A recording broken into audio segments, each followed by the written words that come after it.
Gridiron Grinder! Hut hut hike! All right, here we go. It's Friday night, Gridiron Grinder time. I'm Ryan. With me, as always, is my buddy James. Just a couple of dudes hanging out, talking about what's going on in the NFL each week. This is episode 100. We hit the century mark, James. So, cheers to that, my friend. And what did we miss? One or two to get to 100? I think I think we only missed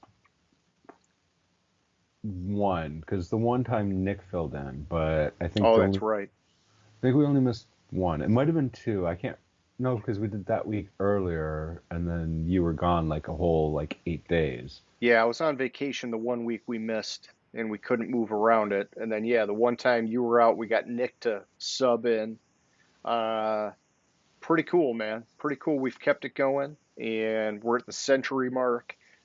Triple digits, man. Let's keep it going, dude. It's pretty awesome. And so, yeah, for tonight, we're gonna kick things off with Name That Stadium, like we always do. After that, we'll hit the news from this past week. And then for the main segment, we're going to do an early look at the fantasy football top 10 rankings. And last but not least, we'll close things off with question of the week. So, yeah, man, I see you got your Gridiron Grinder T-shirt on. How's everything going for you tonight, man? It's going good. It's good to be to Friday. This week kind of sounds like it was a little bit long, but it's going good. How's it going with you? Oh, it's going good, man. I the weather here's been wild. It goes from hot to rainy to super humid, and we've got like record pollen still going on here in Michigan, and so it's like I feel fine one minute and then I can't breathe the next minute, and it just But that's Michigan. We're I think coming into more stable weather here soon as we get further into June.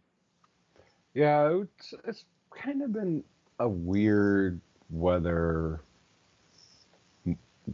few weeks out here where it's like one day like yesterday it was like 75 and this day like the high was 60 Okay. and Yeah, it's been for like you all guys are a tighter range normally. yeah and it's like been alternating like high 50s low 60s one day and then like 75 80 the next day and then the next day it's back down. It's like make up your fucking mind. Yeah. Well, I mean, Michigan. We had a couple months ago, we had like 70 degrees with snow in the same day. It like Yeah. swung that fast. Like it just shouldn't even be possible, but it happens. So, What's the old saying? You don't like the weather in Michigan, wait 5 minutes. yeah, there you go. Yeah. Okay, cool. So let's do Name That Stadium, James. And so for anybody who's watching, sorry if you're listening on the podcast, you're not going to get this. But if you're watching, you can see James is out there traveling the country.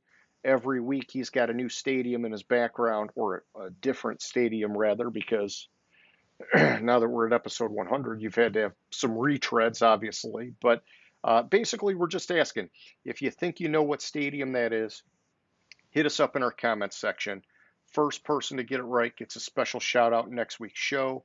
And hey, by the way, we're swagging up here. So one of these days, maybe we'll get a little stock of t-shirts or some bumper stickers or some pens or something cool we can start sending to people. But for now, you just get a special shout out. So if you think you got it, hit us up in the comments section. And yeah, first person to get it right, they get the shout out next week. And so, James, why don't you tell us where were you at last week, man?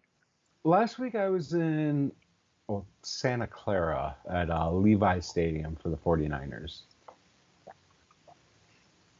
And it's kind of like, because we were doing what we did last week, like trades we'd like to see, and like everything I was coming across all week was, well, San Francisco trading Debo Samuel, San Francisco trading Garoppolo, San Francisco went on another trade. It's like Jesus Christ, and so it was everything was coming up San Francisco, so I just went with it. Gotcha. Well, hey, no, that's good. You had a connection. It wasn't totally random. And um, yeah, I mean, there's definitely, I like the trade episode we did, because there's a lot that teams could still be doing to shore up some things. And Hmm.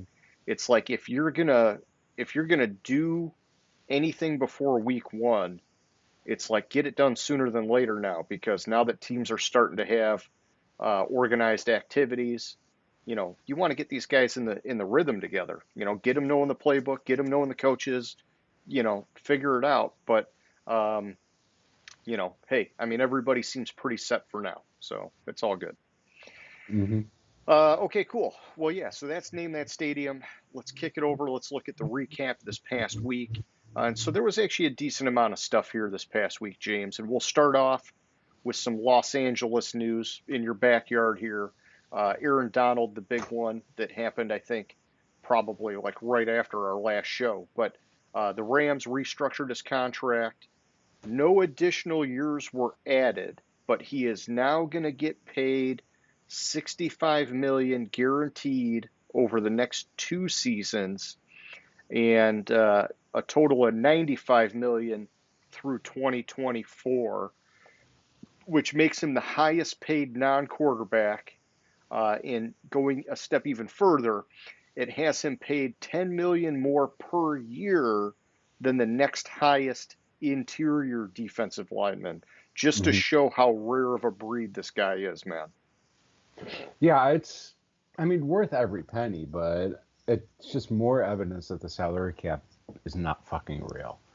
Well, And, we didn't even get to Cooper Cup yet. yeah, it's just like it's just like these teams are printing money, and like Aaron Donald signs for like 95 fucking million dollars, or gets a $40 million raise over Yep. the next 3 years, or I think it was the next 2 years he gets 40 million more, and then like the third year, I had heard it was actually an option year for him. Well, that would make sense. So it would be the next two are guaranteed, and then if he wanted the third year would be 30 million for that third year.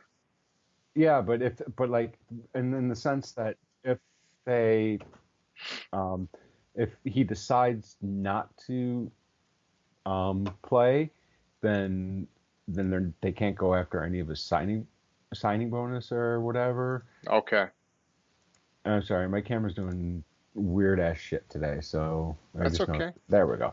So I mean, hey, good for him. It's not a surprise. You're fucking LA. What are you gonna do? You can't say no, Aaron. We're not gonna fucking give you more money. You're the best player. Probably the. Okay, I'm not gonna say he's the best because there's the Reggie White camp. There's the LT camp, but he's definitely top three defensive players ever to play the game. Yeah, yeah. I mean, there's no way to know definitively, Mm-hmm. but but I'm with you. I mean, he's an extremely rare talent. I mean, you could argue, and people have made the argument that he's better than any of the quarterbacks. And it's like, man, it's tough because that's like the premium position. And it's like, but the fact that people are even saying that and not just saying the best defensive player, it just goes to show how freaking good the guy is, you know? Yeah. Speaking of LT, like I had heard recently Gary Danielson talking about LT. When he quarterbacked for the Lions, and it was LT's rookie year, and they were playing the Giants, and Danielson's like, yeah, the coaches are like, if he does this, do not throw the ball there. And Danielson's like, well, I thought he was started to do it, but he didn't, so I threw the ball there. He fucking picked him off and ran it back like 75 yards for a touchdown. It was like, man, that motherfucker was fast. Yeah. Oh, yeah. Yeah, and that's the thing. I mean, we're talking different eras too, It's just, yeah. I mean, all three of the guys though, they're all just phenomenal. So, Yeah. all right. Well, let's just talk about the Cooper Cup part because that's the next Los Angeles Rams signing. And so he signed a 3-year extension, James, Hmm. worth 80 million, which in today's terms would have him be the number 4 wide receiver on an annualized basis. But from what I understand, um, like he's got 2 years on his existing deal before the 3-year extension kicks in. And so when the 3-year extension kicks in, he won't be the number 4 wide receiver on an annualized basis because you know that mark will be reset a couple times. And Hmm. so this to me, when you think about it in those terms, seems like it was actually a pretty team friendly deal. Yeah, that's how I kind of looked at it too. Cooper Cup said many times that he's not trying to reset the market. There's a number that he's comfortable with, that the team will be comfortable with. He just wants to remain a Ram, and so it makes sense that it appears to be more team friendly. With those deals, I had heard, what's his face? Is Dimitrov the GM? No, that's Les Snead for the Rams. Yeah, let's see. Sorry, who's Dimitrov the GM for? He was the former Falcons guy. Yeah, that's right. That's right.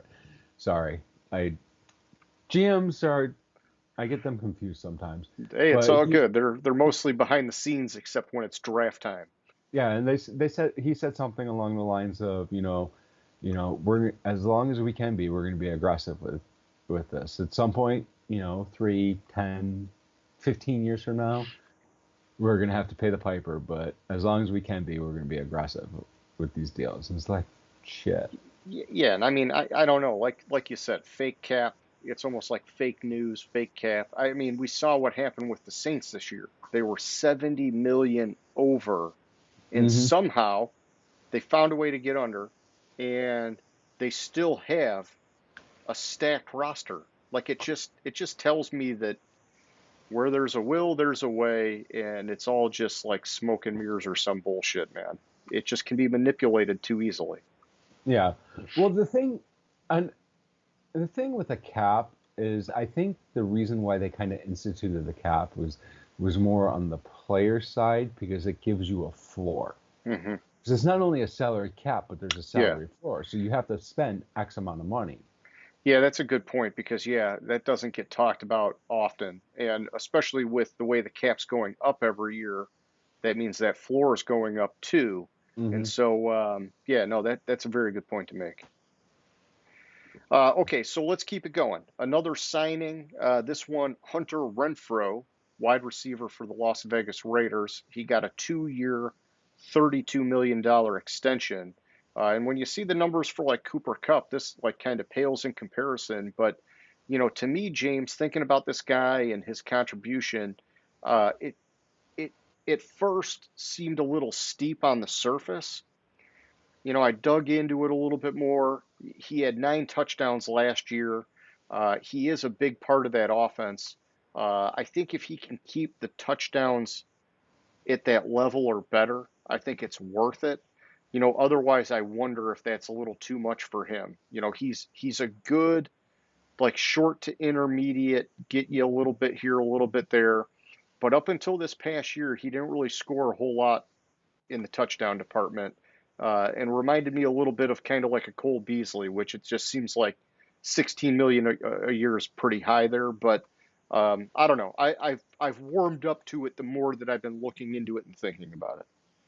Yeah, the thing with Renfro is, I think it's a good team friendly deal, because I think with Devontae Adams there, like, his value is going to go up because his stats are going to go up.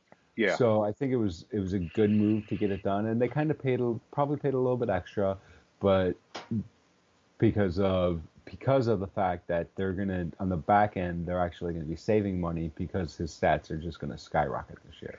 yeah, that's true. Yeah, because they've not really had a solid wide receiver one since he's been there. And so now with Devontae Adams, that takes pressure off of him. They still Hmm. have Darren Waller. So, yeah, I mean, it definitely could make his stats at least easier to come by. So, good thought. Okay, next up, I saw offensive lineman Laurent Duvernay Tardif. This is the guy from a couple years ago when he was with the Chiefs, temporarily left the league at the start of COVID, wanted to be in the medical field to help people with COVID and whatnot going on out there. He played for the Jets last year. He's currently a free agent. He just made a similar announcement that he's stepping away, basically indefinitely. Um, but he he did say that he feels confident, something to the effect that he feels confident that if and when he comes back, he'll be able to land on a team somewhere, which I think he will. I mean, the guy was pretty serviceable. Um, it just, it's a noble cause. He's going out trying to help the world, you know? Well, it's not necessarily going out to help the world. He shortly before COVID, he finished medical school, and he's stepping away from the league to do his residency to actually become a licensed doctor. And so I think it's more of it's help the world, but he's also A servicing. necessary step to get that done personally. Yeah, exactly. Gotcha. Okay. Thank you for filling in the gap there, James. Still pretty cool. You know, Yeah. he's a pro athlete and he's a freaking doctor.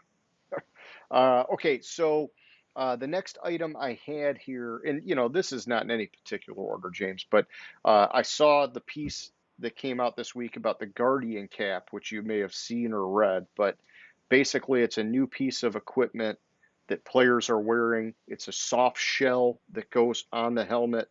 It's supposed to help reduce head injuries. They're saying it can be a 10% reduction in injury if one person's wearing the helmet, up to a 20% reduction in head injury if both players that have a head-to-head are wearing this.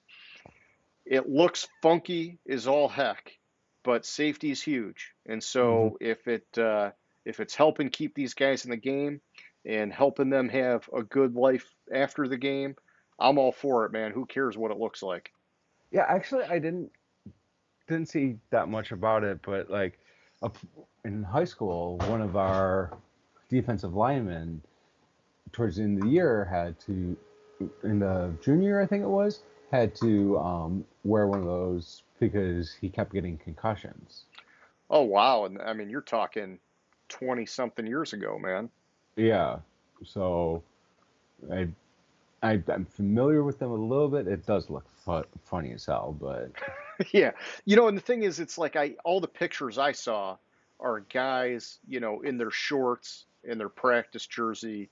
It's like, maybe it won't look as big and as bad when they're actually in full pads, shoulder it pads does. and everything like that. No, it It still does? does. It Okay. does. It's like it like makes the helmet look like it's 3 times its size on the top, and All it kind right. of cuts. It doesn't go over the whole helmet. It just goes over like the top of it, so it cuts off Yeah. like here. So it's like a big mushroom top on top of the helmet. All right. It's funny as shit. All right. So yeah, we're gonna have a little mushroom head action going, but hey, I mean, I heard that a decent amount of people have been using it in practice so far this offseason. And so that's, I think, encouraging that people are at least trying to embrace it. We'll see come Yeah. game day. They might not. It might be, hey, let's practice with it. And if we don't like it, we're not going to use it kind of thing.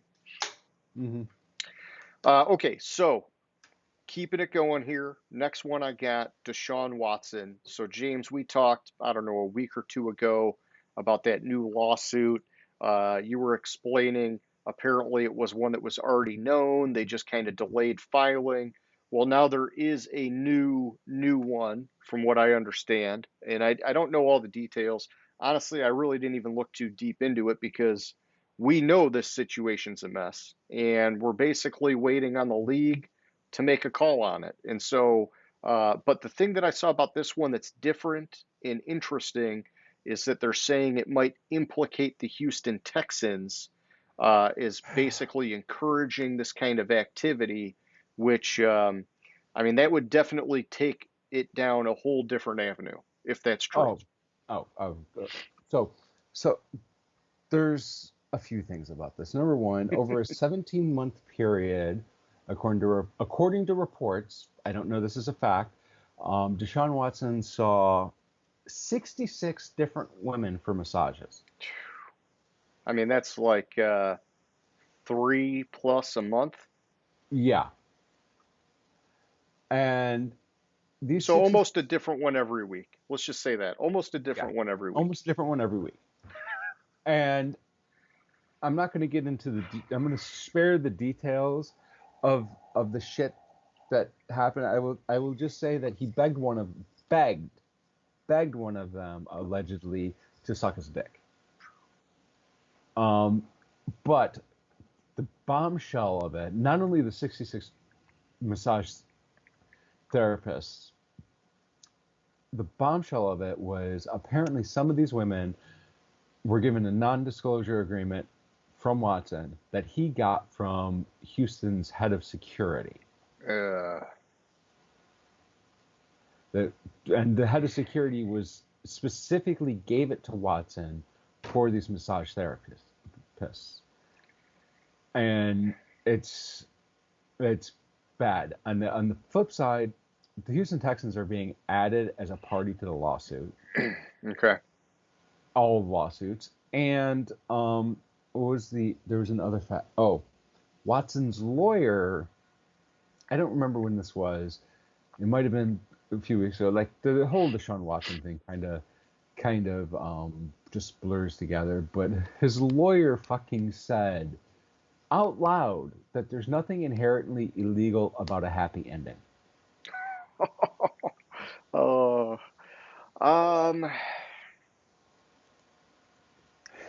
okay. I don't even know where to start by breaking that down. Yeah, but it's like, dude, you're a fucking dumbass. Yeah. So I don't know. There's like some admission of pushing it to that point, I guess. I don't know, dude. I'm kind of like flabbergasted. I don't even know how to respond to that. But I mean, it's and I'm not a police officer or a judge or an attorney. I don't know the exact legalities, but I'm sure that there's got to be some degree of wrongdoing somewhere in here for them to be filing all these suits. Yeah. And well, the other thing about it is I honestly thought the league was going to suspend Watson 4 to 6 games. Mm-hmm. The longer it takes and the more information that comes out, the more and more looks like it's going to be a minimum of 1 year. Yeah. Yeah. I mean, it could be, I could easily see it being a full year. And it's just like, you fucking dumbass. It's almost like it's, there was the Ray Rice situation, and I mean, they're not comparable, but it's almost like it has an extreme factor like that, just in a different kind of way. Yeah, because like the more and more the shit that comes out, you know what, Watson? If you would have fucking just paid these women off last year, not paid them off, settled these lawsuits last year, and had nothing additional come out to the public eye, you'd been fine. But you had. Well, James, I mean, if there's potentially 66 of them, that could have been a factor in settling. Because if you settle with one, now the word's out there, you got 66 True. women coming calling. Yeah, there's 66 of them, and some of these women, according to the lawsuit, like one of the women in the lawsuit saw him like 5 or 6 times. Okay. So, I mean, you're talking, say hypothetically, you see each one of them 3-4 times. Oh, like, this is multiple times a week that this is going on. Yeah.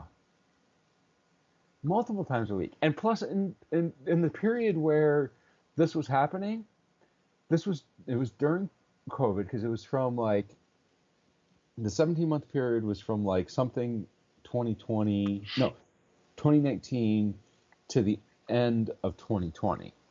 And you remember in the entire season in 2020, they had, because of COVID, they had like the whole, like, basically players weren't allowed to do shit. Yeah. They weren't allowed to see anybody, weren't allowed to leave their house, go to the facility, leave the facility, go home. That was all they were allowed. They weren't allowed to go out on the road. They weren't allowed to even go out to eat on the road in 2020. Yet Watson was seeing massage therapists multiple times a week. Yeah, it's just not good all around. Man, I don't even know what to say. I really don't even know what to say. Yeah, I don't know what to say about it either. All right, well let's move on then, because we'll keep talking about this as we keep getting new information. But Mhm. the last thing I had, James, was Darius Leonard. He underwent back surgery. They're saying he's expected to miss the start of training camp. Um, it makes me nervous hearing about this now, and I don't know what happens behind the scenes, but it just seems like you would have wanted to get this done as soon as possible as to not interfere with your health going into the season. And linebackers, like a lot of these guys, they take a lot of abuse. And so you want to make sure that you have so much time to heal. In the back things, they can linger, they can regress easily. And maybe this is the soonest he could have had it done. I don't know. It just it really makes me nervous. And he is like their top dog on defense. So it's I don't know. I hope it works out, because these back things, sometimes these are career kind of ending things. Hmm. I had missed the whole Darius Leonard thing this week, so I don't have much to say on it. I, Okay. I, I before I were to like really talk about it, I'd want to know a little bit more as to why he had it or why he waited. Yeah. I understand what you're saying with it seems like you would want it earlier than later. That makes complete sense, but there had to have been a reason. And Yeah, I'm, I yeah, just I'm sure glanced into there's the I'm sure article. there's some circumstances. It's like the Michael Thomas thing. It's like, I'm sure he probably had one doctor in his ear saying, "No, let it heal naturally." And then the team doctors were like, "Hey, let's get it done now because we want you on the field." And it just, there's always stuff going on that we don't get to hear about, we don't get to know about, but um, it's their top guy on defense. It's definitely something to keep an eye on. Okay, so early in the offseason, something wasn't feeling right, and they were keeping an eye on it. So the injury happened beginning of the offseason. They were keeping an eye on it, and it kept progressing. So the decision was made, since it was progressing and it wasn't getting better, Okay. to have the surgery now. Okay, that actually makes a lot of sense. I'm glad I didn't go off the other way. Yeah. No, and it's tough because, in my regular person's world, what I know about back injuries is that you want to delay surgery as long as possible, because as soon as you have one, you basically start a cycle where you're more likely to have another one, and it just keeps kind of going. And backs are tough, man. Backs are tough. So it just, but he's got hopefully top doctors, and he's a top athlete. So if anybody's going to come through it, he'd be the guy. And we know that Yeah, defense is counting on him. yeah, exactly. All right, so that's all I had for news, man. What I miss? What did you see? Anything you want to add? Well, a couple things. One, the Broncos are finally reached an agreement to sell the team. Apparently, it's going to take 60 to 90 days to complete, but they sold for 4.65 billion Oh yeah, that's right. Yeah. dollars, which is just fucking absurd. I don't know. I mean, yeah, it's a group of people. I don't know how. Yeah, the It's just heir, one of absurd. the heirs to the Walmart throne. But I thought, which is weird because Ballmer is married to one of the heirs of the Walmart throne, Okay. the owner of the Rams. Huh. Yeah, I know that this is one of them's a Walton. One of them is the like whatever, the lineage from the Walmart guy. I believe Ballmer is married to a Walton. Okay. I just, I thought that's where. Yeah, I don't have it Yeah, in front of me, but let's see. yeah, I don't know. Yeah, no biggie. I don't know. I don't remember. Either way, Uh, it's rich people stuff. Yeah, it's rich people stuff, which apparently Tepper, the owner of the Panthers. Panthers, is being sued because he abandoned a project to build the new headquarters in some town in Carolina, and like the county had invested money and um, apparently given Tepper some money. Then the project he filed for bankruptcy for the project, and they're charging him with misappropriation of taxpayer funds Oh, okay. or Yeah. something. It's something that I came across that like that just when you said people with money, it's like they're suing him for like a few $100 million for um this failed or this what they called a hubris venture Okay. in Carolina. Yeah, I That don't was know the piece about I wanted that, to but get to. you know, The piece I wanted to get to was Tom Brady spoke to reporters this week. Did you hear about this? you know, I did read just the headline. I didn't actually read the story, so I'm glad you So, caught it. so apparently, he was asked a question about if there was any truth to him becoming an owner of the Miami Dolphins and him then for like the whole Florio report where he was then going to force a trade to Miami and get Sean Payton to be the head coach. And his response was not no. It Of was, course well, not. I've had conversations with many people on my future and kind of talked all around whether or not it was happening. Basically, his answer told me, "Fuck yeah, that's what I was going to do." Because if you remember last year, Yeah. Tom Brady had said 90% of the time, and when I answer questions, I don't tell people what I'm really thinking. Hmm. Yeah. And it's like, dude, you were going to do all this, and fucking the Flores lawsuit threw a huge wrench in that. In the metaverse, it happened somewhere, James, and other versions of us are like, "Oh my God, this is crazy." Here we're just like, "Oh my God, it's crazy" because it didn't happen. Yeah. I was Uh, just like, I don't know. It's crazy how accurate it seems that Florio's report was. oh yeah, oh yeah. No, there's hey, where there's smoke, there's fire, man. All right. So what else you got news wise? Devontae Adams. Okay, let's hear it. So apparently, Green Bay offered him more money Oh, than the Raiders. I didn't know that. And apparently, Aaron Rodgers, he was asked about how the role Aaron Rodgers played in it, their Aaron Rodgers debate or whatever. And he said, I had to make the decision that was best for me and my career. I heard that part. I heard him. He said something about, he wants to like set records or be remembered or something. And And uh, yeah, he was kind of indicating that the whole Aaron Rodgers situation was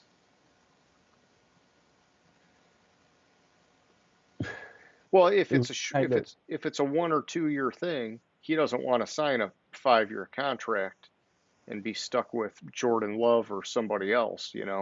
I think that's kind of what he was saying is I'd rather control my own destiny, make sure I'm with a capable passer so that I can keep my career stats in the right direction.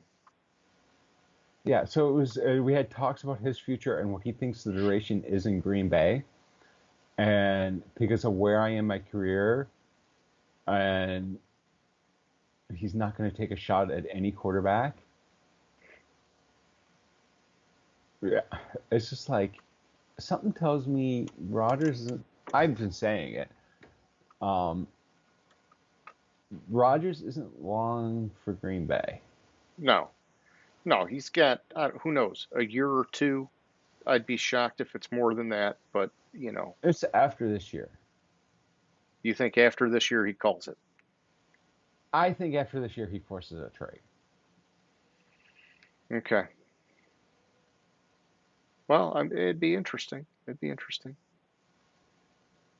Wait.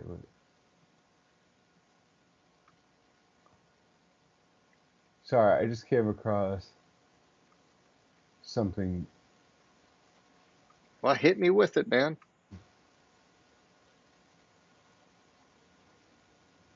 Cliff Kingsbury at Sean McVay's wedding was talked to Cooper Kupp and Aaron Donald about them stop taking the McVay discount and and come. Oh, Isn't that tampering? it technically is, but he has.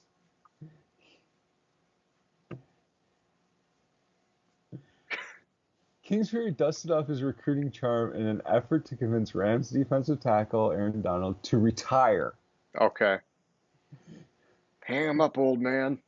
And Cooper Kupp, I told him Cooper Kupp, I've told him he's accomplished all he can accomplish, and it's a great idea to go out on your own terms. Oh, jeez. Now that's Donald. That's Donald.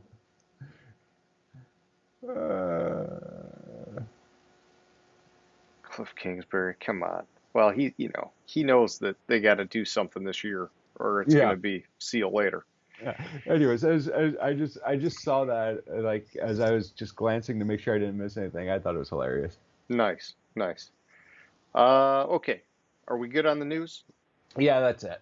Okay. Let's get to the main event here, James. And so we're going to do our early fantasy football top 10 rankings review. And so I thought what we would do here, James, is we would pull up the Yahoo Fantasy Football rankings. We're looking at standard scoring. We'll start by looking at the top 10, see who's there now, do a little bit of critiquing, a little bit of thoughts. And then after we do 1 through 10 overall, we could go through and look at 1 through 10 by position and add some comments there as well if we'd like. Does that make sense? Sounds good. All right, so James, You looking at switched the. up what I thought, and so I have to get my players list up. So go ahead and. Oh, all right. How were you thinking we were doing it? No. It's cool. I just All right. didn't I have. probably could have done a little more prep with you on this one. All right. How do I get back to the regular list? All right. So if you're at the Yahoo page and you're going to players, under status you want all players, because if you're on our league page, Oh, it'll. season projected. I found it. So I I've so for all right. So hang on, for season projected, I got a messed up ranking for that. What I did was I clicked on week 1 and then I sorted it by preseason rankings. Try that. And then that way we're on the same page because this looks like the right rankings. week 1 or week 1 projected. Just week 1. All right. And then preseason ranking. All right. Good to go. Okay. Yeah, let's do that. Yeah. All right, so we've got I'll just run through the list. Okay, we got Jonathan Taylor at 1, then Austin Eckler, Dalvin Cook, Cooper Kupp, Derrick Henry, Christian McCaffrey, Najee Harris, Justin Jefferson, Jamar Chase, and Joe Mixon. That's your top 10. And so I think, looking at Jonathan Taylor at number 1, I think that, in my opinion, is a no-brainer for this year. What do you think about that? Yeah, that's he was my number one. When I went through into my rankings, it makes sense. You look at his last year's stats. He's a beast. He stays healthy. He's that rare workhorse. He can do whatever you need him to do. Even with them having Naeem Hines catching the ball out of the backfield, this guy hmm still gets a ton of work. hmm I mean, you look at last year's stats. He was the number one fantasy football player last year, and I mean, he hasn't. I believe they have a slightly easier schedule this year. Yeah, because they play the NFC East, which I mean, there's some good defenses there, but I mean, he's no doubt. Yeah, he's legit. He's worth number one. At two, they've got Austin Eckler, which, to me, it's a little bit of a shock seeing him this high. He's coming off a phenomenal year, and he's a Hmm. dual threat guy in a high powered offense. So I get it. I just hope he lives up to it because this was a guy that was like way under the radar up until this past year. And he was successful under the radar up until this past year. But when you get catapulted to number two like this, it's like, oh man, now the expectation's way up there. Yeah, I agree. Like, so ironically, Austin Eckler was the number two fantasy. I'm not running back last year because my list doesn't do all offensive players. It just broke down. Sure. So I mean he was 60 points, 2.5 points a game behind Jonathan Taylor, which I mean is logical. And running backs tend to be get the higher points. It's quarterback then running back. Um, Yeah. Now, so just to clarify, he was three on a points per game basis. And so, I want to point this out because we're going to get to this guy in a minute, is Derrick Henry. He was dominating until he got hurt. He was at 21.9 points per game. this is correct. You're right. I'm looking at overall points, not points per game. Yeah, I just want to make sure we're apples to apples. That's all. I'm not, damn you, James. I just want to make sure we're on the same sheet of music, my friend. Yeah, and when I did my rankings, I had Eckler at number four overall. So I mean, two's not a stretch. I think I have one player kind of rated higher because than I should, but looking at it, I probably made that mistake. So he's probably more like a three than a two, but or three than a four for me. So I mean, it's number two is not a stretch at all. Yeah, and when you're in the first round, you don't really have a choice anyhow unless your team allows trades. And so, Hmm. if you're picking at two, okay, great. You can choose anybody but Jonathan Taylor. If you're picking at 10, well, then probably none of these guys matter because you're not going to have a shot at any of them. And so it just kind of, um, it is what it is, I guess. But all right, so at three, we got Dalvin Cook. And I like Dalvin Cook. He's definitely got top three potential.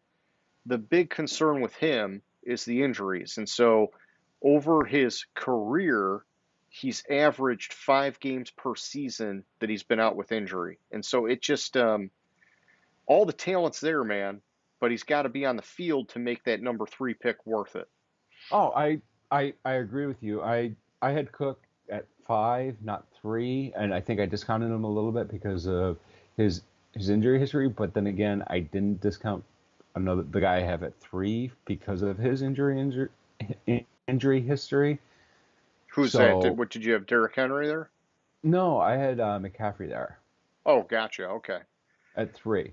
So I mean, it's not a stretch to see any of these say the top five, top six players, like Yeah, they're all in the range. yeah, like my top five, my top six, like they're all in the range, and it's just a matter of preference. Yeah, I think it's like if you're picking at three, and so let's just say everybody but Eckler and Taylor's there. It's like you can go down that list of the next 5 names potentially and just pick the guy you like the most. Mhm. They're almost interchangeable if that makes sense. Like you can make the case for a lot of them, you know. I mean, Yeah. my opinion, just being honest, Derrick Henry at six is, or what is it, one, two, three, four, five, sorry, five. He, in my opinion, should be higher. I probably would have put him at two or even three just because when you look at his career, with exception to last year where he missed 9 games, he's only missed 2 other games in his whole 7 year Uh-huh. career. And so this is a guy that is just going to be the focal point of that offense, dominate. and like I said, he was leading the league in points per game last year for the running back position until he got hurt. Actually, here's a great note I had on him, James. Derrick Henry last year, he was the sixth highest point scorer per game before he got injured, regardless of Hmm. position. That's fucking crazy. So not even for the running backs. He was the sixth highest. That's including quarterbacks that get insane amounts of points. And so, for me, it's like, yeah, I would, I think Taylor's the number one. He's the safest guy. I would put Henry at two, and then I'd go from there, to be honest. That's exactly how I had it. And the reason why Taylor got the one, not the two, was because I think Henry will probably get more points, but I'm concerned about him coming off the injury he had last year. Yeah, and you do wonder, because he's played 7 years. Running backs, they take a beating. He's huge, but now that he's been hurt significantly, is it something that's going to happen more frequently from here on out? Hmm. I got that. Okay, and so then, all right. So after Dalvin Cook, we get to our first wide receiver, which is Cooper Kupp, and I think it's hard to argue with him being the top wide receiver off the board. Um, I'm a huge fan of Cooper Kupp. You know that. I love the guy. I might personally prefer Justin Jefferson or Jamar Chase from a fantasy standpoint, but I don't think you go wrong with any of those guys. And so Cooper Kupp at four, I think it's just cool for him to get in the top five like that. It's cool for him to get in the top five. I don't have him in my top five. Um, I I do only have three non-running backs in my top ten overall, and we've named all three of them already. So it's a matter with these wide receivers. I think it's a matter of preference, really. You can't go wrong with any of them. Cooper Cup kind of got a little bit of edge for me because of his because I mean it's the Rams and like Stafford. Stafford last year, I heard a stat, if you count the playoffs, Stafford had something like over 6,000 yards last year. Whoa. Yeah, I mean, he just lit it up. All right. So, um, yeah, give me just 1 second here. So I'm going to Fantasy Pros, and I want to check the points per game because I think Cooper Cup was significantly higher last year. Yeah, I mean, shit, man. Cooper Cup was at 17.3 per game. You had Chase and Jefferson like neck and neck, 13.2 and 13.1. And so Cooper Cup clearly a step ahead of them. But, now that he's had that production, I worry that can he have it again because teams focus on guys when they have this kind of success. And so I think, going into this year, I think it's a fairly even playing field for those three in terms of who could end up being the top dog from a fantasy standpoint. Yeah, and I think I would discount Jamar Chase a little bit because of the fact that he is going into a second year, and historically, in your second year, you kind of take a step back for a little bit, the sophomore slump. So I Okay. could see Chase taking a slight step back, not too much of a step back, and Jefferson taking a step forward again. All But right. I So, yeah. I think Chase is in a better situation because of who he has throwing the ball to him. Well, and he's But got two other solid receivers on that offense, which shares exactly, some of the pressure. Yeah. exactly. So I mean that, but I could see those two going like right in any order you want based on your preference again. Okay. And so then at six, James, we got Christian McCaffrey. Um, what is your take on him? Where did you have him in your top 10? And what do you think about him at six? I think if you get Christian McCaffrey at six, yeah, it's a fucking steal. But can you trust it that he's going to stay healthy? So he missed 10 games last year and 13 the year before. The talent's there when he plays. And I'll just go back to 2019. He had almost 4 points per game more than the second highest running back. And so I agree with you. If you get him at 6 and he's healthy, he's a steal. But man, I think the ever risk is since he worth got the paid, he's reward. been hurt, man. I think the risk is worth the reward. Okay. All right. You would take it. And so where did you put him on your top 10 list? I had him at number 3. You had him at 3. Okay. I got you. Yeah. I mean, I just, man, I mean, I hope he stays healthy because the dude's electric. So, okay. So then at 7, it's Najee Harris. What do you think about that guy, man? Why is he in the top 10? Um, I think people are thinking he's going to be a workhorse with the uncertainty at quarterback. They're going to go to strong defense, power running game, and he was the number 8 running back on a points per game basis last season. So if he gets better, I could see the argument for him going top 10. But I know what you mean. And here's the other thing. He did have a lot of receptions out of the backfield too last year, so a little bit more dual threat than people were expecting. I barely have him in my top 10 running backs. Okay. Barely. So you're not a fan of him there. Okay. No. All right. And so then, 8, 9, we got Justin Jefferson, Jamar Chase. Is that basically how you rounded out your top 10? You had Kupp, Jefferson, Chase? No. Okay. You're missing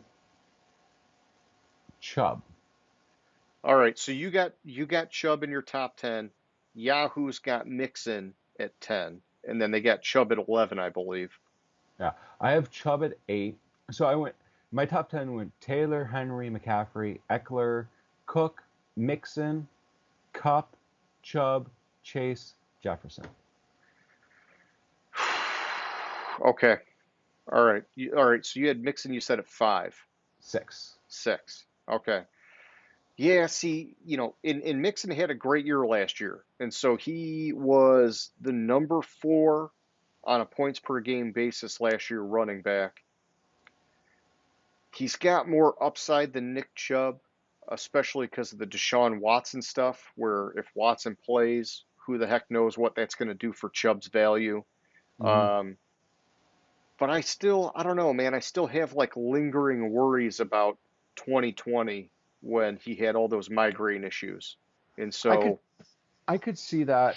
I struggled with putting him there, but when I went in and broke it out, like the migraine issues, I completely forgot about the migraine issues, and I put him here because I think the migraine issues were more bullshit than anything. But and honestly, I mean, if they don't come back, then he's well worth it at 5, in my yeah, opinion. In fact, I mean, you could argue, I don't know, like if the migraine thing wasn't an issue, I think on my board, I would be debating between him and McCaffrey at a spot because I just am so worried about the injuries with McCaffrey.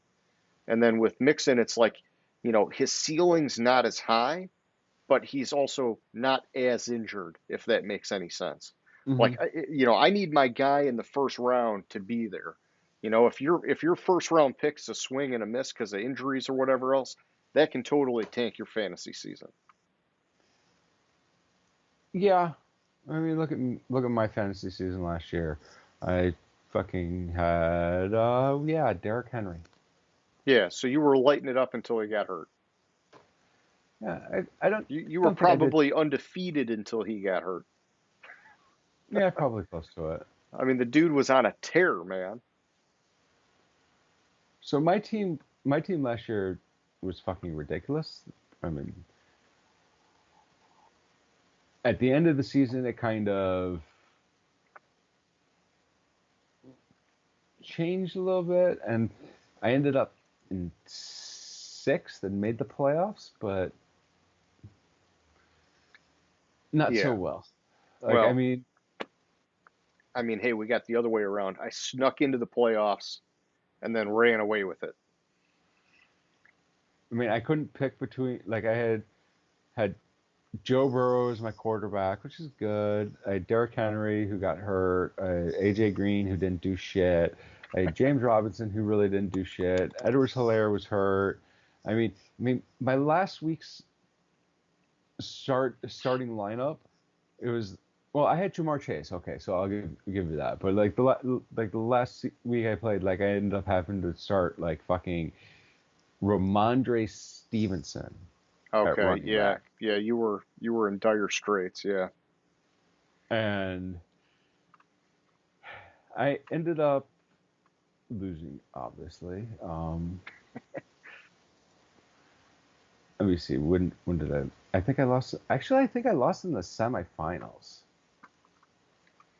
No, I lost first round of the playoffs. Okay. Well, it was not a good I got. finish for you. I barely lost in the first round of the playoffs though. And the guy I lost to was the guy that you beat in the championship. So Okay. there. So I got some revenge for you Yeah. if you could, live vicariously through me. Um, all right. All right. So do you want to look at just the quarterbacks, or do you have anything else for the top 10 that you want to hit? No, I'm good to look at just the quarterbacks. All right. So let's switch it over here. Let's look at just the quarterbacks. And I'm just pulling up the list here real quick, James. So we got Josh Allen at one, Lamar Jackson, Justin Herbert, Patrick Mahomes, Joe Burrow, Kyler Murray, Jalen Hurts, Tom Brady, Dak Prescott, and did I get to 10? Or is Stafford 10? Matt Stafford's 10. Okay. What the fuck? Yeah, you're shaking your head here pretty good. I mean, I think we can probably agree on Josh Allen at one. Nope. Who do you think's going to be the top guy? Herbert? Herbert. You think Herbert? But the problem is Josh Allen gets so many fantasy points from running the ball. I just All right. I want to run down my top 10, and Okay. you're gonna wonder. I think I might have. You're gonna think I was smoking crack when I fucking did this top 10. All right. What All did right. you have Herbert? Did you have Allen in the top five? Herbert 1, Allen 2, Okay. Mahomes 3, Jackson 4, Burrow 5, Stafford 6, Rodgers 7, Murray 8, Prescott 9, Hurts 10. Oh man. All right. So yeah, I mean, I would have put Hurts higher. I would have put Mahomes and Rodgers lower. Stafford, I probably would have had lower. All right. Well, let's just here. Let me give you my notes on the quarterbacks, okay? And I'll start with Mahomes. So he's the number four guy on the Yahoo list. Um,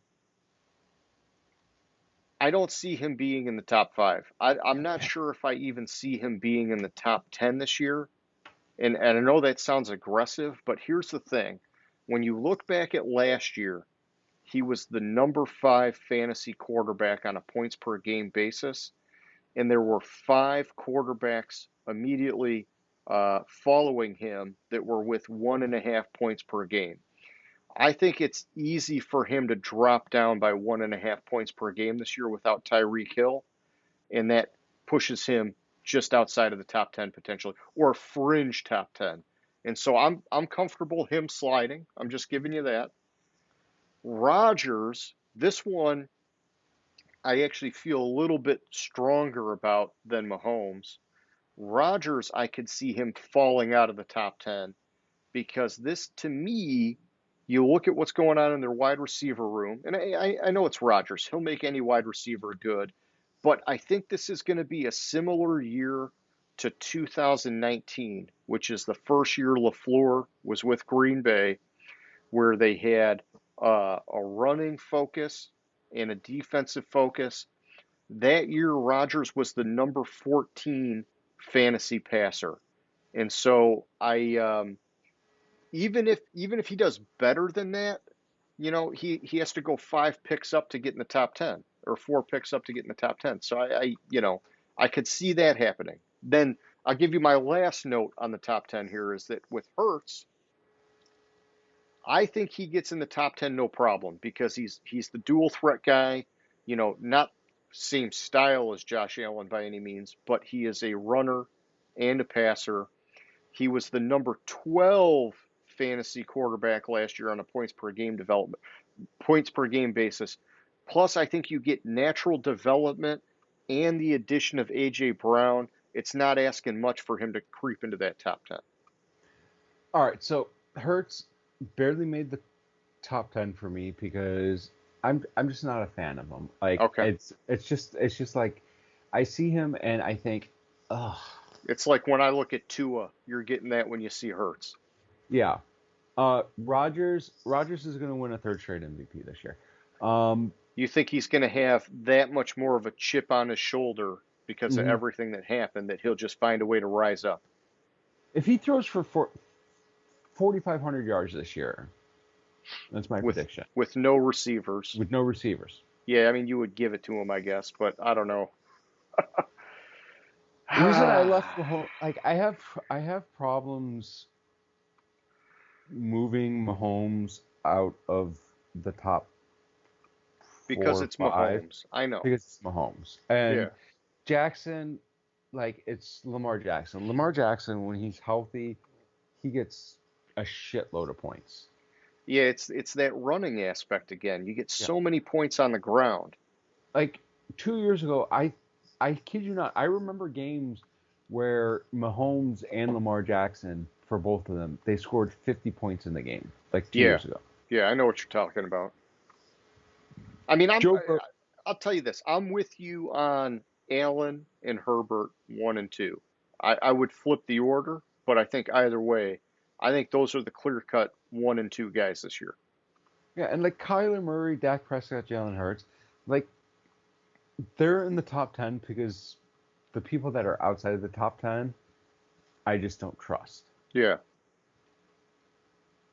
Yeah, I mean, I think you get outside of the top 10, you got Russell Wilson.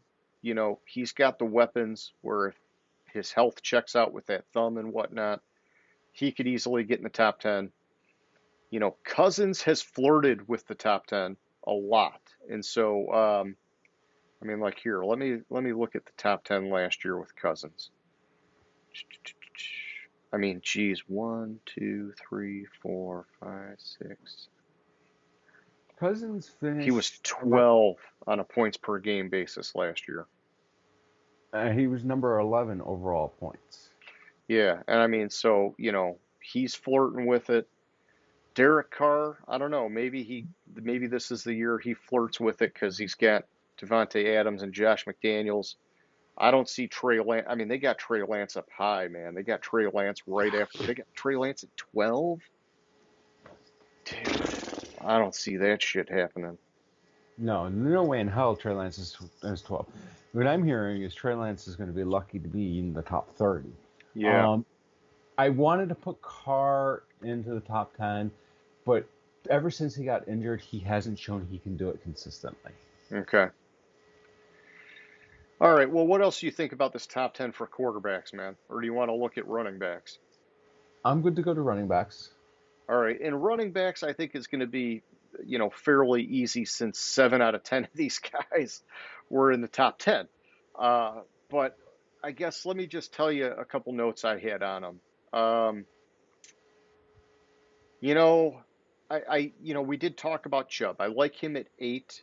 I just think that you got to watch what happens with Deshaun Jackson because those dual threat quarterbacks, they heavily devalue their running backs on their team. And, you know, we know it's not just Chubb, it's Chubb and Kareem Hunt. And so he's already at risk of losing carries to Hunt, which I think, you know, the dual combo we've seen works with those guys, and there's plenty to go around. But Watson makes it a wild card.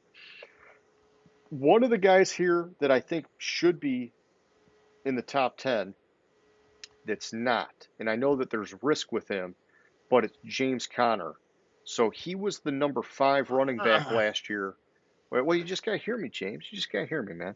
He was the number 5 running back last year on a points per game basis. They let Chase Edmonds walk.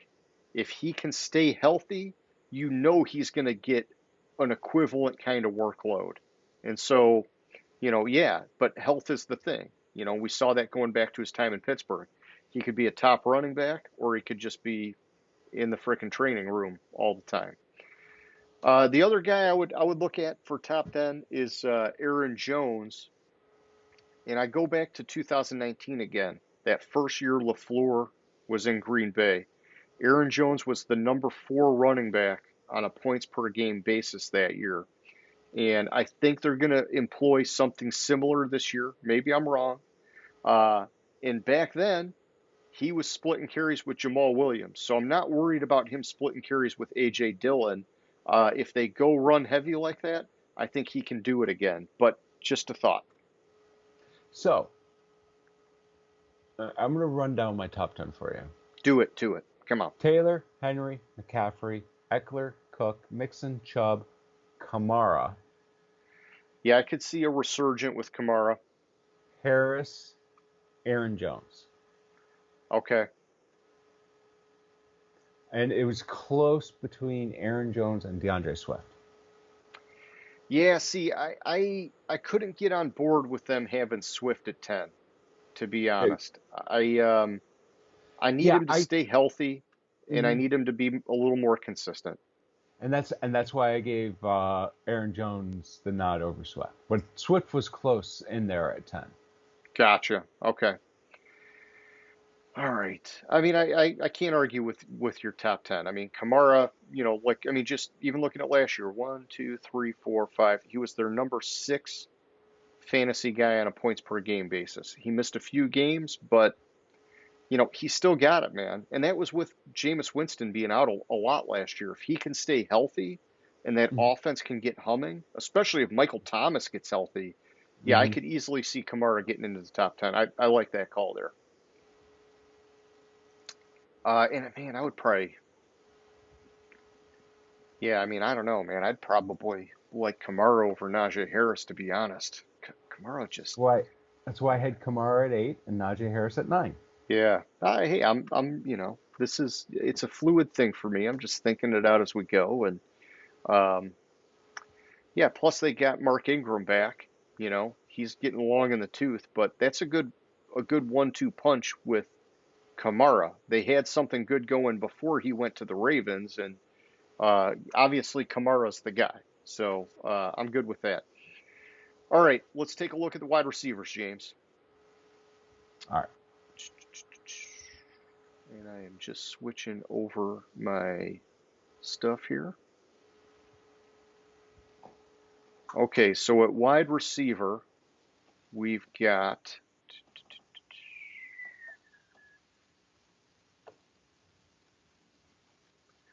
Cooper Kupp at 1, Justin Jefferson, Jamar Chase, Devontae Adams, Stephon Diggs, CeeDee Lamb, Deebo Samuel, Mike Evans, Tyreek Hill, and Keenan Allen. That rounds out our top 10. My whole thing with these guys,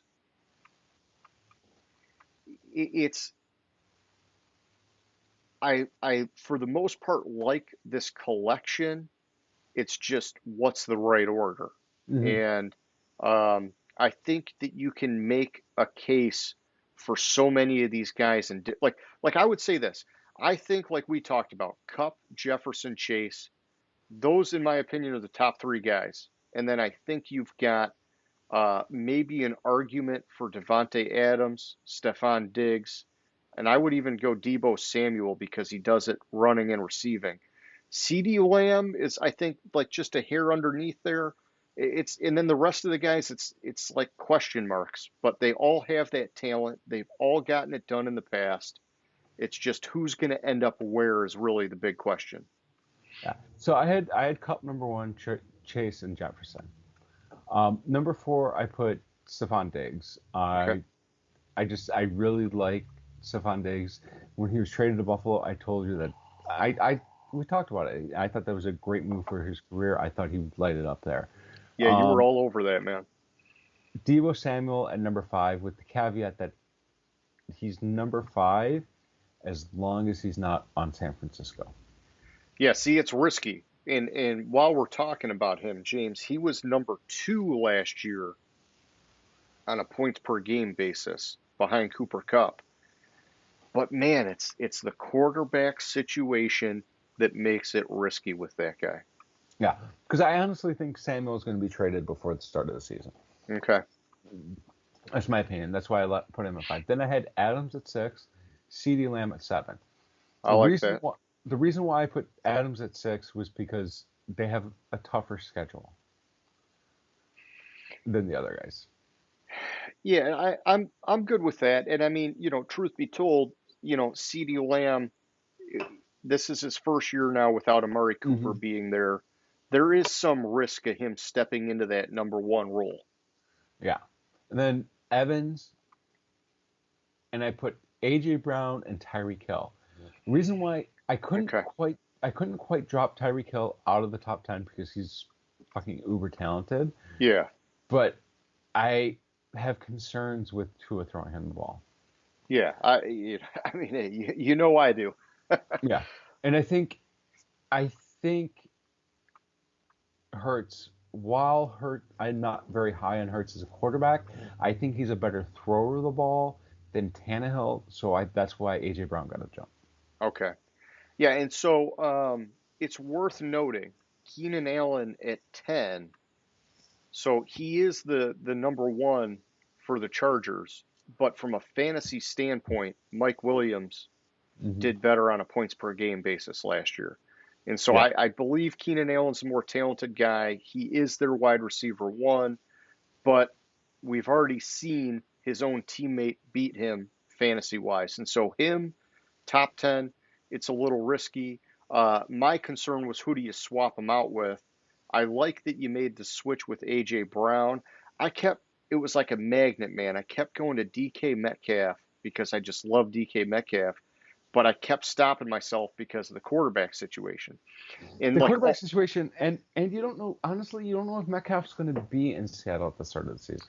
yeah, that's a very good point too. I mean, there's been a lot of trade speculation about him. Yeah. Um, one other note I had on the wide receivers, and it's just something to keep an eye on, and for fantasy purposes, definitely keep an eye on, is DeAndre Hopkins, currently listed as the number 35 wide receiver. And that's Mm-hmm. obviously because of his 6-game suspension. You got to watch what his ADP is going to be going into the draft, because if you can find a way to stash him, man, that could be a steal that just catapults your team down the stretch. Mm-hmm. Exactly. It's fantasy. You've got to. It's like you put as many of these little tricks up your sleeve as you can, man, because you never know which one's going to fall to you come draft day. Speaking of that, did you hear about I forget who it was. There were 2 baseball players. It was like Mike Trout. No, it was Mike Trout was the commissioner of the fantasy league, and I forget who they were. Like one MLB player, I think they were teammates. No, they were opposing. They were opposing teams in the game, and the guy was back from. He was suspended, and he was back from suspension. Punched another player because of fantasy football. 2 baseball players got in a Yes, fight over fantasy football. because one of them in their ESPN league stashed a guy that was listed as out, put him on the IR. Okay. Yes, sometimes because the platforms don't always stay on top of it, you can sneak a guy like that. Yeah, Especially with COVID. It was happening a lot with COVID. yeah, and put him on the IR, and this player, and then picked up a player that the other guy was trying to pick up off waivers, and he couldn't pick him up because the other guy had a higher priority. So fucking, it's what, 6 months later, hit a guy. 8 months later, hit a guy because he thought Oh, he you cheated at fantasy football. you're saying it didn't happen in the season. It No, happened no, no. after. It happened like last week. Oh my gosh. Yeah. So he just figured it out now and he's going after the guy.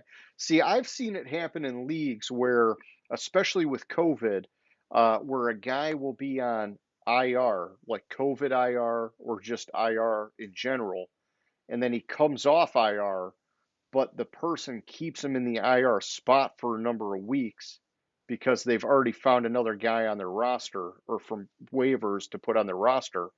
And I've seen like the league just like wolves go after the commissioner. Like, if you don't do something, we're going to have a problem. And it's like, you got to play by the rules, man. You got to know the rules. You got to play by the rules, and you got to hold each other accountable because people will try to get away with shit. Like, I'll tell you what, man, on my fantasy team, and I'm actually going to pull it up right now. So last year, James, you might remember this. Cam Akers got hurt in preseason, Mm-hmm. and he was uh he was he was active. He didn't play, but he was activated, or he was like brought off of IR, is a better way of putting it, going into the championship game in fantasy football. And so I added him. He didn't end up playing that game. He played in the playoffs, but he didn't play that game.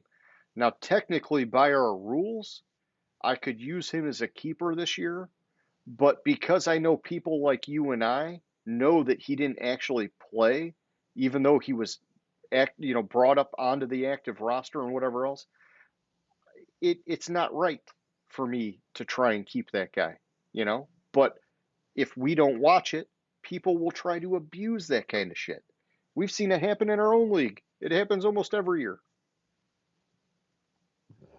Yeah, so it was Tommy Pham. Okay.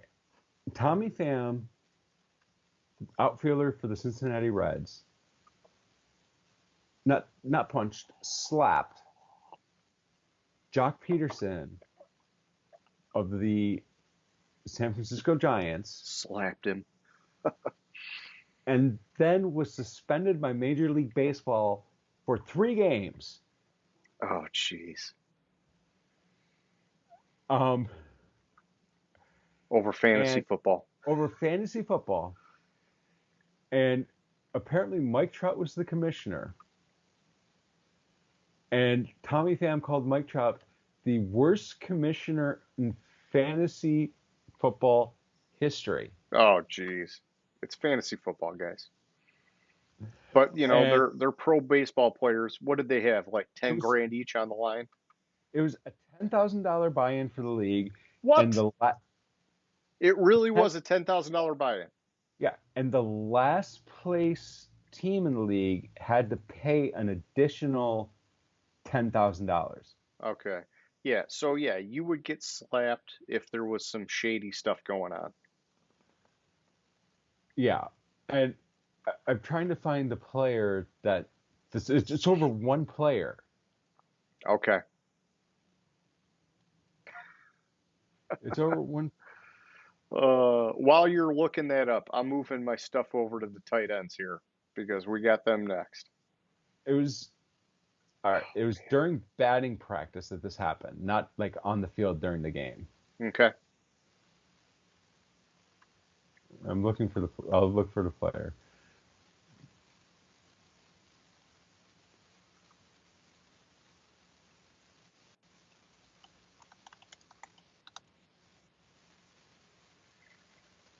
All right.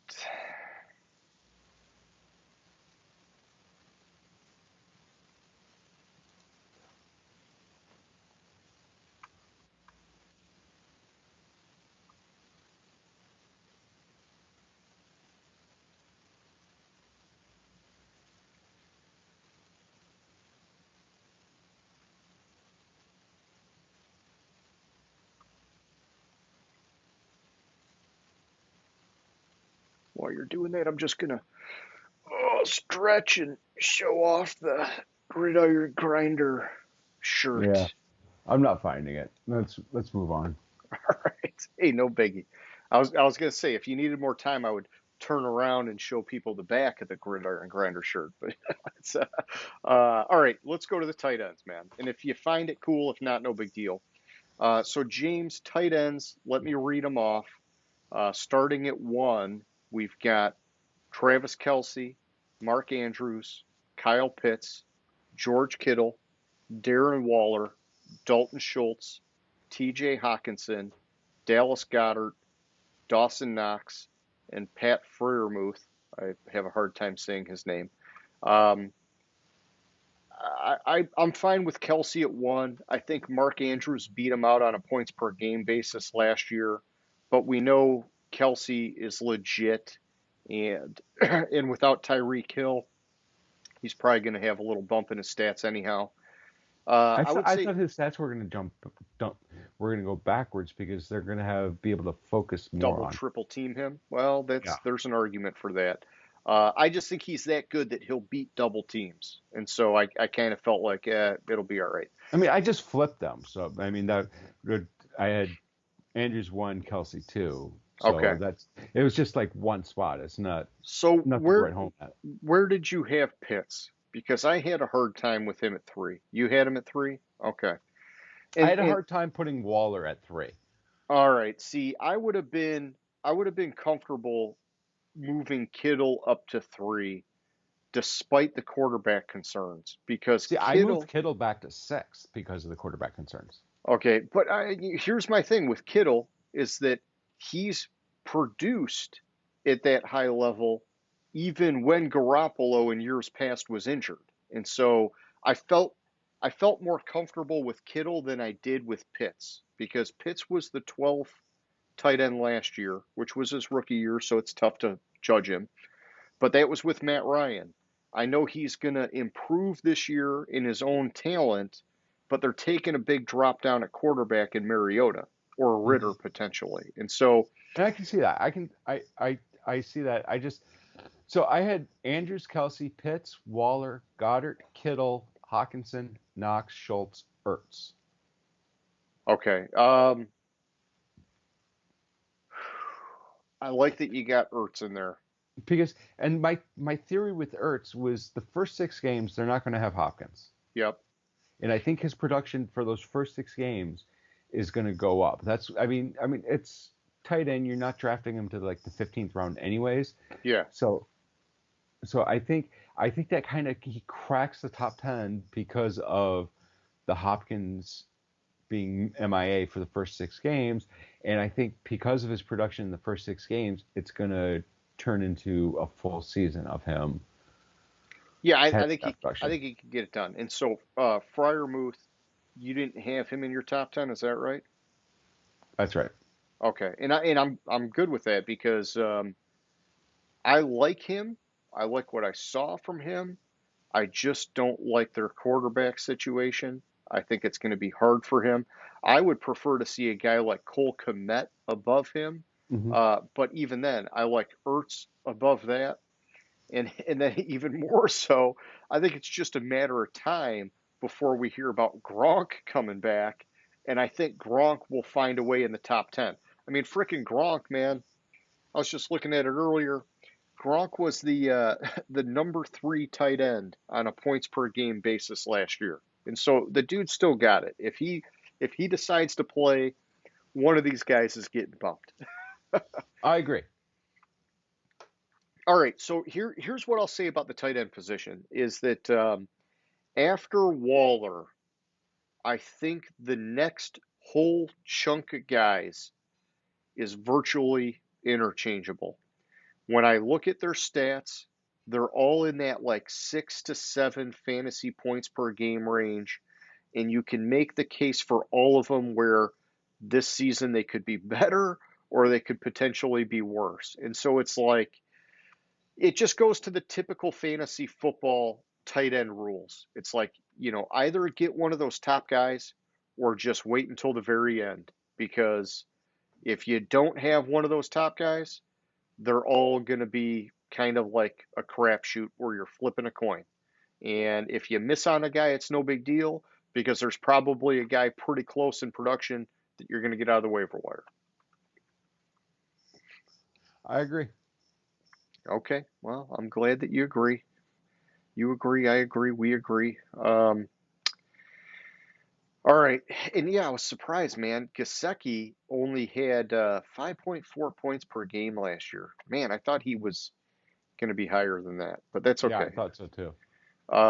He got franchised. I don't know if they if they got him to the longer term deal. I want to say they did, but um, I still have high hopes for him. I think the talent's there. It's just a matter of them airing the ball out more. Mm-hmm. Okay, so James, let's move it on then to kickers. I'm just kidding. We're not going to talk about kickers. Oh, I didn't I'm wait. ready to talk about kickers. All right. Well, I didn't waste any time with kickers, so I'll let you take the show here.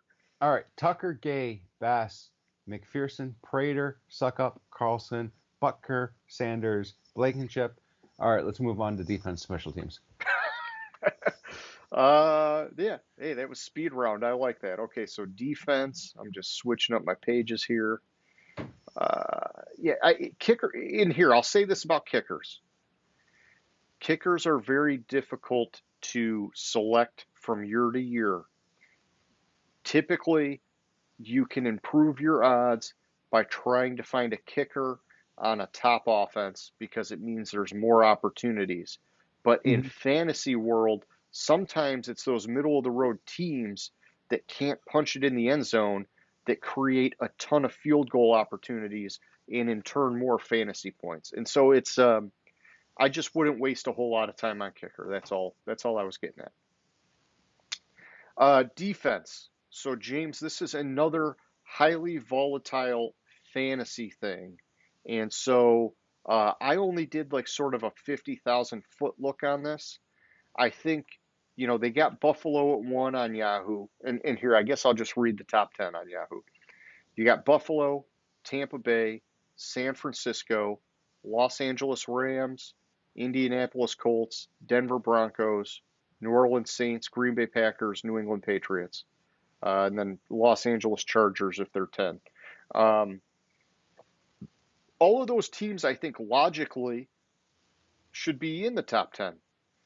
But my concern, James, is that 5 of these teams didn't finish in the top 10 last year. And Dallas, who they have ranked at 17, was actually the top fantasy defense last season. And so it's so unpredictable. It's another one of these things where if you want to roll the dice on a defense like Buffalo, do it, but do it at the right point in the draft. Don't go over drafting a defense. You just don't know what you're going to get. That's all I'm saying.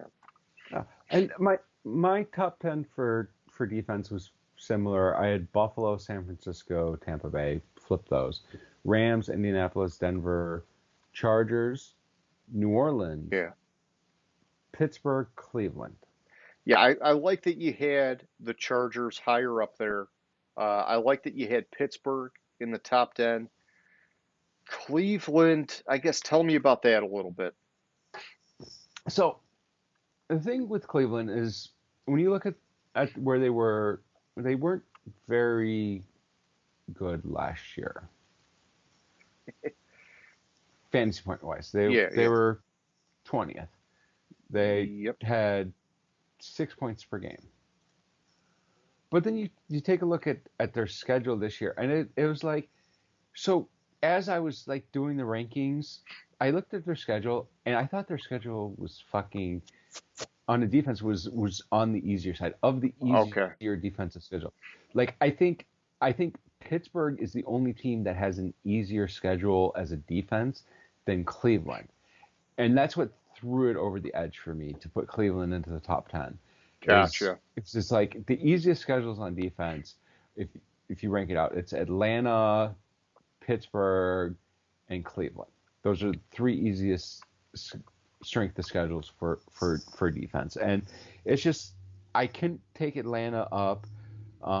Pittsburgh, I think Pittsburgh finished in the top 10 last year.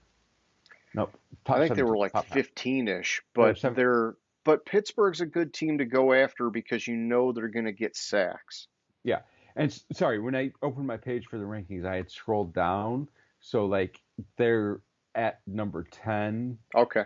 On like if I started at the top of the screen, but then I had to look over to the numbers. Yeah. They ended at 17, 6.5 points a game. Like, I mean, you're talking the top defense, Dallas, got 10 points a game.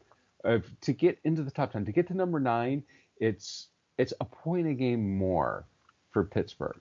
And I think their schedule this year is easier than last year. To get to 10 for Cleveland, it's a little bit more than a point a game more for Cleveland. And their schedule's a lot easier this year.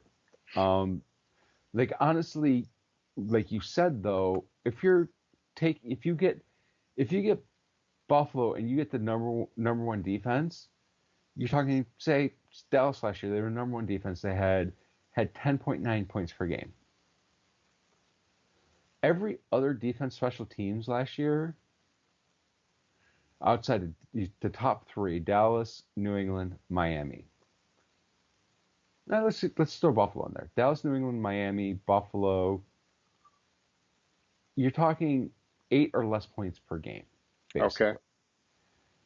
So if you don't get like that Buffalo that you know is going to be good, which the suspension of who's the linebacker for Buffalo that got suspended? Oh, I don't know. Was it Edmonds? No, it I don't. wasn't. I don't even remember He, hearing about that. he got suspended for PED.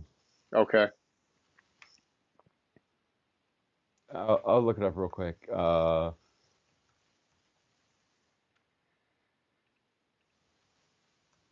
But so that concerns me with Buffalo. So you don't want to necessarily take that big leap for getting Buffalo at the right time when you can just as well for like a point less or a point and a half less per Yeah. game Yeah. get one of these quote unquote lesser defenses, which is not that bad.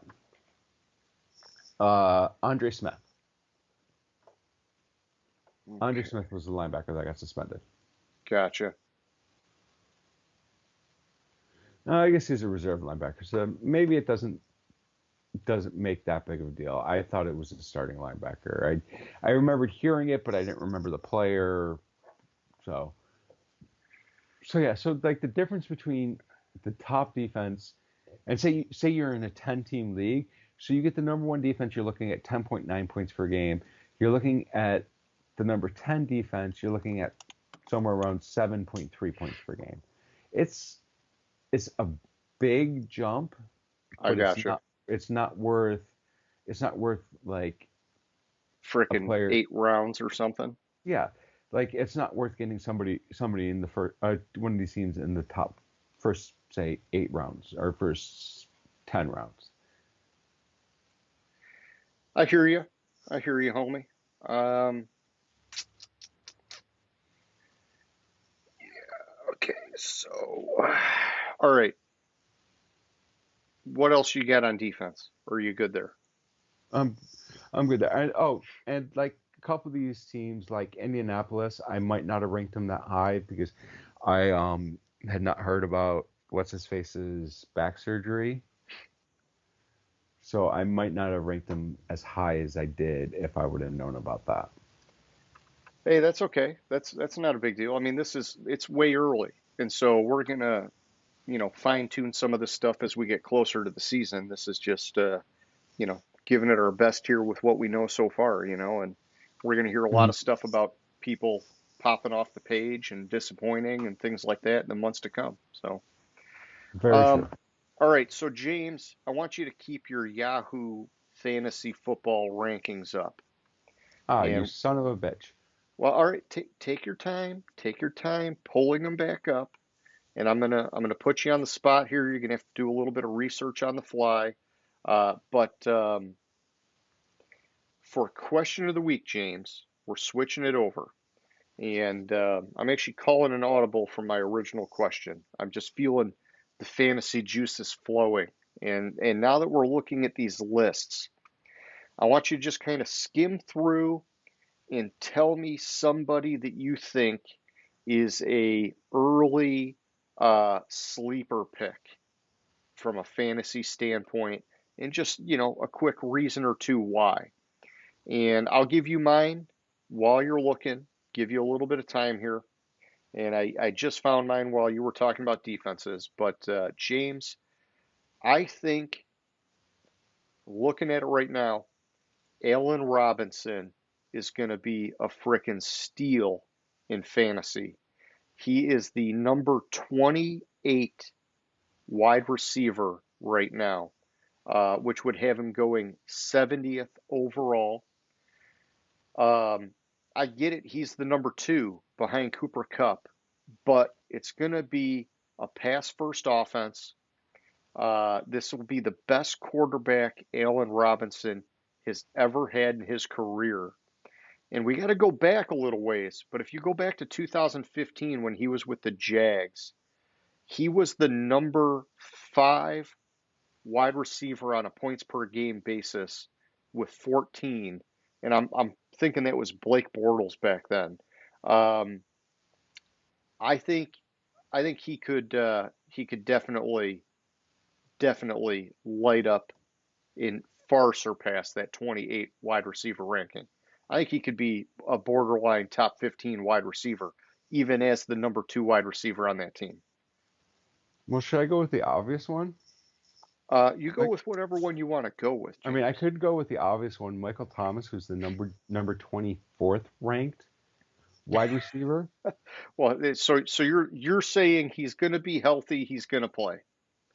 Or you have Robert Woods, who's what's that? So you're saying he's going to be healthy, he's going to play. 6. That's 44th overall wide receiver. But your point with Robert Woods, look at how good he was before even Stafford got there as the number 2. I mean, him and Cooper Kupp at the time were kind of 1 and 2. And that was with Goff. And, I think Allen Robinson is a whole step above Robert Woods. I think it's a phenomenal 1-2 combo that the Rams got. But I could go with those players. Okay. But I'm going to go with the player that is the number 60 ranked wide receiver. All right, give it to me. That would put him at about 174 overall. Oh, the number 60 ranked wide receiver. Holy cow, I'm going the wrong way here. Okay. And that's Sky Moore. Oh, man. Okay. Oh, you're thinking big things for the rookie. Yeah. I think with Kittle being double team, Sky Moore is a cheaper Tyreek Hill. So do you think he's going to have a Justin Jefferson type rookie year, or a Jamar Chase type rookie year, or a Odell Beckham type rookie year? Up. So you think he's basically going to have... Sky Moore's going to have a Cooper Kupp. It's going to... year. Well, yeah, but you're talking Cooper Kupp last year. Yeah. So you think he's going to have 1,800, 1,900 yards. So, all right. So you think Sky Moore is going to be the best rookie wide receiver since Randy Moss, or only to Randy Moss? Possibly the best rookie. He has the talent, the ability, and is in the perfect situation to become the best rookie wide receiver since Randy Moss. Holy shit, man. At 5'10", 195 pounds, out of Western Michigan. Yes. It's a bold strategy, James. This is this year's Jamar Chase plus 300 yards. Okay. Well, I do like the wide receivers out of Western. What was it? The Green Bay Packer, Greg. You know who I'm talking about? Greg Jennings. Thank you. He had a good career. And then what's his face with Baltimore? I mean, he's still young, just getting starting really, but they got a guy there. They can pop out some guys, but man, you think he's going to be the best since Randy Moss? That's impressive. Let's see if it happens. Okay. I'll give you an honorable mention, and I've lost track of what number this guy is. Yeah. Number 230 overall, Randall Cobb. And that's simply because the connection. It's Randall Cobb and Sammy Watkins, and that's all that's there. Okay. Yeah, I mean he's going to have a role. I mean, I think Christian Watson's going to have a big rookie year, but I think it's going to be a lot of contributors. I think it's going to be a lot of guys doing a lot of things. You're going to see Robert Tanyan if they brought him back or kept him, Mercedes Lewis. I mean, you're going to see the running backs a lot. I mean, it's going to be a lot of everybody to get it done. But um, and I'm interested here to see they got Brees Hall at 21, 2, 3, 22, the number 22 running back. Wow, that just seems low for Brees Hall because it seems like he's going to. I just got to believe he's going to be their guy right out of the gate. But I don't know. Maybe not. Michael Carter. He showed some flashes. So Really, Bruce Hall's 22? that does seem low. Oh, and we didn't even talk about this. Zeke is 18. I mean, I'm not saying that that's he should be higher. I'm just saying this guy just it's fallen from grace, man. For how great of a rookie he was, he's just gotten worse every single year. Wow, that's crazy. All right, and yeah, we can't tell each other too much because obviously we're competing. So, um, all right, that's all I got for tonight, James. Any closing thoughts? No, I, No? I, when I answered your question, I forgot about our league and just answered it. So you think I'm going to snipe you on Sky Moore now? Yeah, you probably are. Like the I'm not going to. motherfucker tried to snipe me on everyone else I tried to pick. Oh shit. All right. All right. Well then let me just make a note. No, just kidding. All right. Well, hey, it was fun for anybody who's watching. We hope you liked the show. If you did, give us that thumbs up, hit the like button. If you haven't already subscribed, because we're doing this shit every week. This is 100 episodes strong here. James, like always, man, it was a great time. I'll catch you later, homie. All right, sounds good. Have a good one. Gridiron Grinder. Hut hut hike.